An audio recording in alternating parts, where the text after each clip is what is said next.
Eh bien salut tout le monde, c'est Flo No Cadeau, j'espère que vous avez la forme. Alors aujourd'hui on va voir un PC gamer pour un budget de 800 €, 100% AMD. Et on commence tout de suite avec le AMD Ryzen 5600. Donc pour moi personnellement c'est mon préféré de la gamme.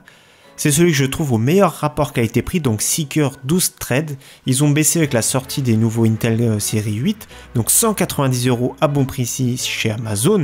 Donc il est très performant pour du montage, de l'encodage. Pour du jeu vidéo, il se débrouille vraiment très bien, donc c'est un très bon processeur. Pour moi, c'est le meilleur Ryzen tout simplement. Alors, pour l'accompagner, une très bonne carte mère, donc la Gigabyte GAAB 350 Gaming 3, donc c'est une des meilleures. Au niveau rapport qualité-prix, c'est une des meilleures, elle est vraiment très bien, elle fait pas de SLI. Elle a une très bonne carte son par contre, elle est vraiment très belle, très bien finie. Donc j'avais vu des tests, pour 105 €, c'est une excellente carte mère, elle était sortie plus dans les 130 €. Elle est vraiment super intéressante cette carte mère, pardon. Alors la mémoire est un petit peu chère en ce moment, donc petit à petit les prix grimpent. Donc là on a 8 Go de DDR4 à bonne fréquence, donc 2666 pour moins de 90 €, donc c'est un très bon prix. Il faut savoir que les Ryzen sont beaucoup plus exigeants que les Intel au niveau de la bande passante mémoire, donc il faut quand même des très bonnes cadences pour profiter du processeur. Ici c'est correct, au-delà ça devient beaucoup trop cher, donc une bonne fréquence. Crucial Ballistics qui sont vraiment pas mal, hein. Ils sont associés avec Intel pour fabriquer les puces mémoire. Alors plusieurs coloris disponibles, ici le gris je trouve que ça passe pas trop mal, et de toute façon il n'y a que celui-ci qui est en stock pour le moment à bon prix. Alors j'ai mis un petit ventirad sympathique à aller avec le Be Quiet Pure Rock en version slim, donc version 92 mm. Il est sympathique, déjà ça pourra permettre avec une bonne carte mère qu'on a d'overclocker notre processeur environ 3,8-3,9 GHz. Donc il est vraiment pas mal, franchement il sera silencieux, ça peut permettre d'avoir déjà plus de silence, un meilleur refroidissement et permettre de monter peut-être à 100 ou 200 MHz en plus. Alors le disque dur, j'ai choisi de mettre un disque dur d'1 Teraoctet, mais attention, le prix vous paraît élevé, mais c'est parce que c'est la version Fire CUDA qui a 8 Go de SSD inclus dedans, donc c'est pour ça qu'on dit que c'est des SSHD. Ça permet d'accélérer mettre en cache ce qu'on s'en sert le plus, que ce soit Windows, un logiciel qu'on sert régulièrement, ou que ce soit des jeux. Donc c'est un disque dur que c'est le plus puissant du moment, 7200 tours par minute. Il est vraiment très bien pour 70 €, c'est ce qu'on conseille.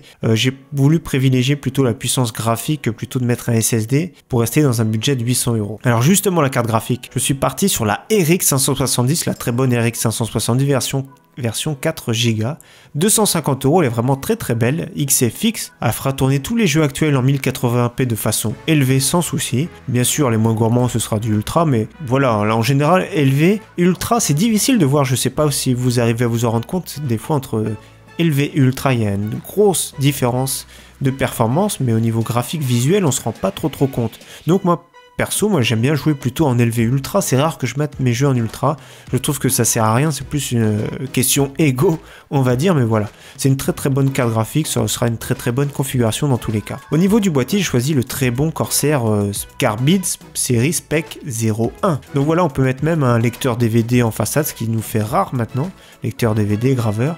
C'est un très bon boîtier, bien refroidi, franchement il est sympathique, je sais pas ce que vous en pensez. On pourra rajouter des ventilateurs, mais il y a tout ce qu'il faut.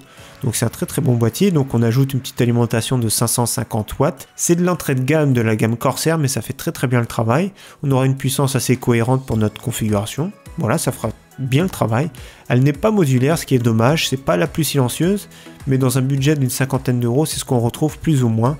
C'est vraiment les prix intéressants. Donc il manquera plus qu'à installer un petit Windows et une clé pas chère du tout justement, moins de 10 € avec la livraison chez Amazon, le Windows 10 Pro.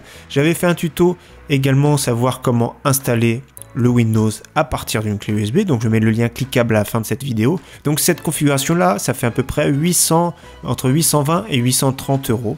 Donc voilà, j'espère que cette vidéo vous aura plu, que cette config vous plaît. Moi je la trouve super cohérente, elle sera très bien, super polyvalente pour beaucoup de jeux, pour faire plus que du jeu, même du montage, du stream aussi ça va passer, donc c'est une très bonne configuration. 800 € ça reste un bon budget, mais les composants sont chers en ce moment. Il y a quelques mois peut-être que ce type de configuration ça aurait été plus dans les 700 €. En tout cas j'espère que cette vidéo vous aura plu, à très bientôt sur ma chaîne, merci à tous, ciao bye.